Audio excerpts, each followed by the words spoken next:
Sobat Saintis, kali ini kita akan membahas tentang sejarah kriptografi, terkhusus pada sejarah Evin Shippers dan Steve Shippers.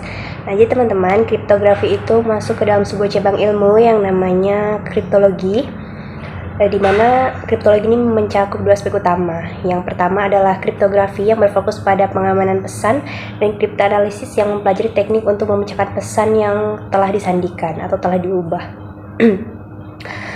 Ilmu ini berkembang sejak zaman kuno, yang tujuannya adalah guna menjaga integritas, kemudian keaslian, kerahasiaan, dan keabsahan data dalam proses komunikasi. Kriptologi juga menggunakan berbagai transformasi matematika, khususnya teori bilangan dan aljabar modular, untuk mengubah pesan asli atau plain text menjadi pesan yang tidak dikenal atau bentuk yang tidak bermakna yang disebut ciphertext. Nah, kemudian Steve Shippers sendiri dan Evin Shippers sendiri digunakan sejak masa kekaisaran Romawi, yaitu pada masa pemerintahan Raja Julius Caesar. Makanya pada saat ini juga Steve Shippers disebut dengan metode Caesar Shift Tree. Nah, walaupun sederhana, teknik ini pada masanya cukup efektif karena musuh belum memahami penyandian alfabet, karena pada dasarnya pada sejarah awalnya kriptografi sendiri ini digunakan untuk tentara-tentara yang sedang berperang untuk saling berkomunikasi. Nah, untuk selanjutnya mungkin itu saja sejarah tentang kriptografi. Materi selanjutnya adalah tentang memperdalam Steve Shippers. Nah, kali ini kita akan membahas tentang shift chipper.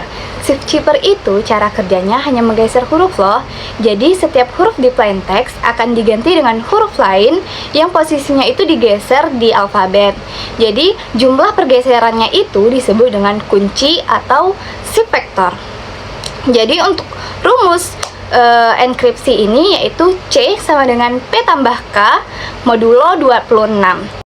Nah, untuk proses kedua yaitu proses deskripsi, yaitu untuk mengembalikan ciphertext menjadi plain text. Digunakan rumusnya yaitu P sama dengan C dikurang K modulo 26.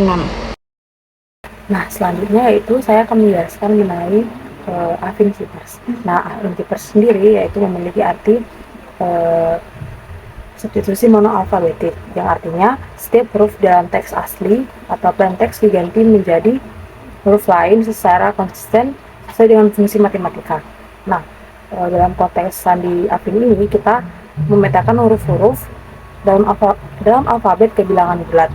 Nah, untuk alfabet di sandi Evin Shippers ini kita memiliki 26 huruf yang disimbolkan dengan modulo M sama dengan 26. Nah, selanjutnya yaitu rumus enskripsi. Nah, rumus enskripsi sendiri di sini yaitu menggunakan fungsi linear modulo M, yang berarti jika X adalah nilai dari numerik dari huruf plain text, maka nilai numerik dari huruf ciphertext Y dihitung menggunakan rumus EX sama dengan AX tambah B dengan modulo M. Nah, selanjutnya yaitu rumus deskripsi. Nah, rumus deskripsi sendiri di sini yaitu mengembalikan ciphertext XY tadi menjadi plain text X, yaitu kita perlu mencari inverse dari fungsi enskripsi tadi. Nah, ini memerlukan inverse perkalian modulo dari A yang kita sebut dengan A inverse. A inverse sendiri di sini yaitu bilangan bulat sedemikian hingga sehingga rumusnya yaitu A dikali A inverse modulo 1. Nah, selanjutnya yaitu mengenai contoh-contoh yang akan dijelaskan oleh teman saya.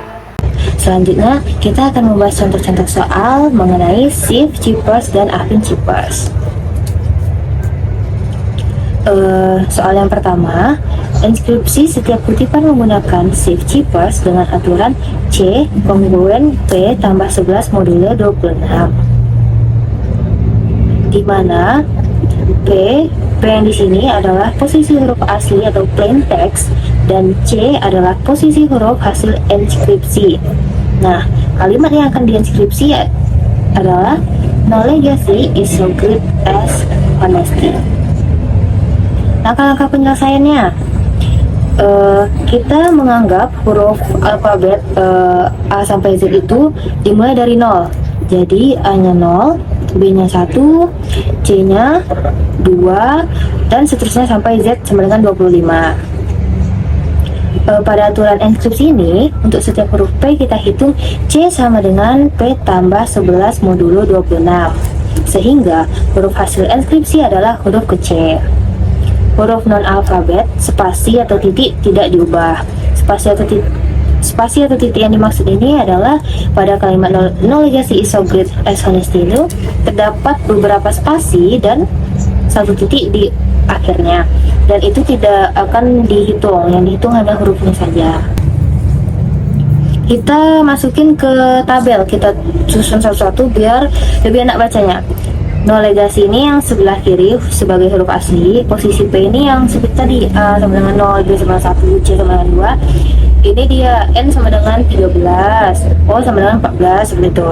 Nih huruf yang untuk rumusnya tadi, C sama dengan P tambah 11 modulo 26. Berarti yang P ini tadi, P di sini, berarti 13 ditambah 11 sama dengan 24. 24 itu kan kurang dari 26, jadi tidak perlu dimodulkan. Nah, huruf enskripsinya tadi itu tuh adalah ternyata huruf Y. Huruf enskripsi ini kita dapat dari tabelnya itu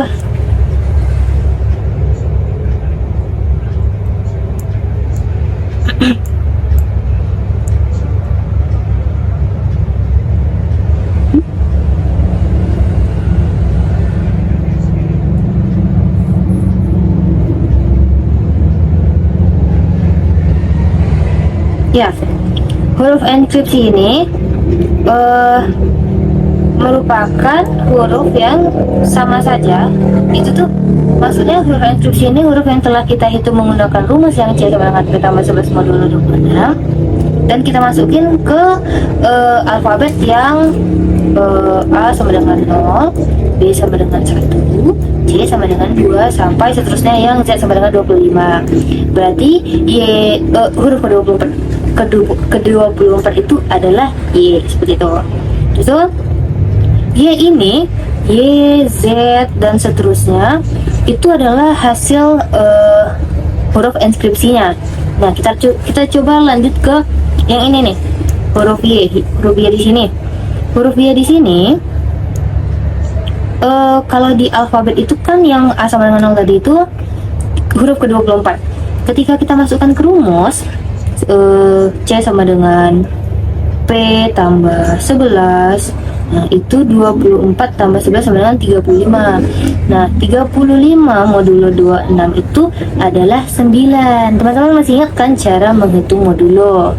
Nah, karena hasilnya 9, huruf pada alfabet yang A sama dengan 0 itu adalah huruf ke-9 nya adalah J, berarti huruf enskripsinya adalah J, seperti itu. Nah, karena di sini ada spasi, ini tidak kita anggap tetap spasi, dan seterusnya sampai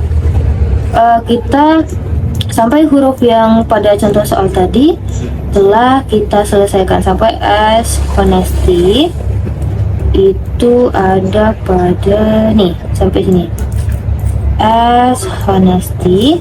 Nah, berarti hasil akhirnya S, Z, Y, P, D, E, C, seperti ini. Inilah hasil huruf dari enskripsi tadi, contoh yang pertama. Oke, kita lanjut ke contoh yang kedua. Enskripsi kalimat berikut menggunakan shift chippers dengan aturan C kongruen P tambah 11 modulo 26. Ini nih C sama dengan yang saya peta ini, dia tetap rumusnya teman-teman, tidak bisa kita ubah. Nah, ini sama saja caranya dengan seperti tadi. There is no royal road to geometry. Ya, sama saja, tinggal kita masukin ke tabel perhitungan. Ini huruf aslinya tadi yang there is, itu ternyata setelah kita hitung huruf C, kita hitung C sama dengan P tambah 11 modulo 26 itu adalah huruf enskripsinya nih E, S, P, C, P sampai Nih, sampai huruf akhirnya geometri tadi, ternyata setelah kita inskripsi melalui proses perhitungan yang C sama dengan P tambah 11, ternyata hasilnya adalah satu kata terakhirnya RPZ XPECJ. Nah, untuk soal selanjutnya ya, yang sedikit berbeda daripada tadi. Di sini perintahnya dia inskripsikan masing-masing menggunakan afinsi per C kongruen 3P tambah 7. Nah, perintahnya beda nih. Kalau tadi kan C kongruen P tambah 11. Kali ini 3P tambah 7. Nih, tetap modulo 26.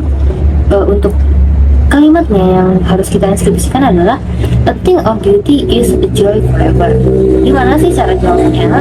Dan perhitungan kita gunakan 3P tambah 7 sesuai dari perintah soal tadi ya. Dan di sini nilai C-nya tetap modulo 26. Nih, huruf pertama. A thing. Berarti nilai P-nya atau A itu kan sama dengan 0.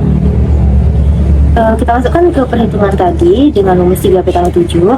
Karena P-nya 0, berarti 3 kali 0 tambah 7 hasilnya tetap 7. Karena dia kecil dari 26, berarti nilai C-nya tetap 7. Huruf sandi atau huruf C-nya pada alfabet huruf 7 itu adalah H. Kita cek apakah iya. Kita hitung A sama dengan 0, B sama dengan 1, C sama dengan 2, D sama dengan 3, E sama dengan 4, F sama dengan 5, G sama dengan ya, selanjutnya seperti itu. Lalu untuk selanjutnya nih, huruf yang lebih besar daripada 26, huruf T. Nilai P pada huruf T itu jika di alfabet yang A sama dengan 0 tadi adalah huruf ke-19. Kita masukkan nih ke perhitungan. 3 kali 19 tambah 7, totalnya adalah 64. 64 ini kalau dibawa ke alfabet yang banyaknya hanya 25 huruf, berarti dia tidak bisa kita hitung langsung dia nih huruf-huruf apa. Jadi harus kita modulokan terlebih dahulu. Sehingga 64 modulo 26 adalah 12. Huruf sandi atau huruf C-nya yang sesuai alfabet tadi adalah F. Seperti itu teman-teman. Sampai selanjutnya forever itu berarti kata-katanya W, X, Y, T, S, T, G seperti itu. Dan ini ada di sini, jadi kita menyusun kembali huruf sandi sesuai dengan spasi dan tanda baca aslinya. Jika setelah ini ada spasi, berarti kita beri spasi. Jika di sini ada titik, kita beri titik seperti itu. Mungkin sekian penjelasan dari saya dan teman-teman saya sebelumnya. Terima kasih kepada teman-teman yang sudah menonton, terkhususnya dosen pengampu mata kuliah pengantar teori bilangan pada kelas C. Mungkin itu saja. Wassalamualaikum warahmatullahi wabarakatuh.